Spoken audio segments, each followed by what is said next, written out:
Start. Start.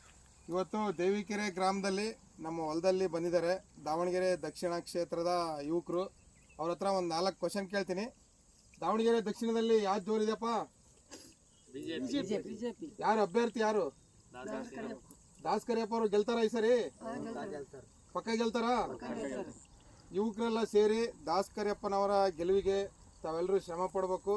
Das ಕರಿಯಪ್ಪನವರು ಭಾಳ ಹಿಂದುಳಿದ ವರ್ಗದಿಂದ ಬಂದಿದ್ದಾರೆ, ತುಂಬ ಬಡವರು. ಇದು ಬಡವರು ಪ್ಲಸ್ ಶ್ರೀಮಂತರು ವಿರುದ್ಧ ಎಲೆಕ್ಷನ್ ನಡೀತಾ ಐತೆ. ನಾವು ಲಿಂಗಾಯತ ಲೀಡ್ರೆ, 30 ವರ್ಷದಿಂದ ನಾವು BJP ಮುಖಂಡ್ರೆ, ಯಾವುದೇ ಕಾರಣಕ್ಕೂ ಎಂದೂ ಚೇಂಜ್ ಆಗಿಲ್ಲ. ನಂದು ಒಂದೇ ಮಾತು, ದಯವಿಟ್ಟು ದಾಸ್ ಕರಿಯಪ್ಪನವರನ್ನು ಗೆಲ್ಲಿಸಿ ಹಿಂದುಳಿದ ವರ್ಗದ ಒಬ್ಬ ಯುವಕನ್ನ ನೀವು ಮುಂದೆ ತರಬೇಕಂತ ನಾನು ತಮ್ಮಲ್ಲಿ ಕೇಳ್ಕೊಂತ ಇದ್ದೀನಿ. ದಾಸ್ ಕರಿಯಪ್ಪನವರಿಗೆ, BJ ಅಜಯ್ ಕುಮಾರ್ ಅವರಿಗೆ, GM ಸಿದ್ದೇಶ್ವರ್ ಅವರಿಗೆ, ರೇಣುಕಾಚಾರ್ಯ ಅವರಿಗೆ, ಜಗಳೂರು SV ರಾಮಚಂದ್ರ ಅವರಿಗೆ, ಏನೇ ಬರ್ಲಿ ಏನೇ ಬರ್ಲಿ ದಾಸ್ ಕರಿಯಪ್ಪನವರ ಗೆಲುವಿಗೆ, ದಾಸ್ ಕರಿಯಪ್ಪನವರ ಗೆಲುವಿಗೆ.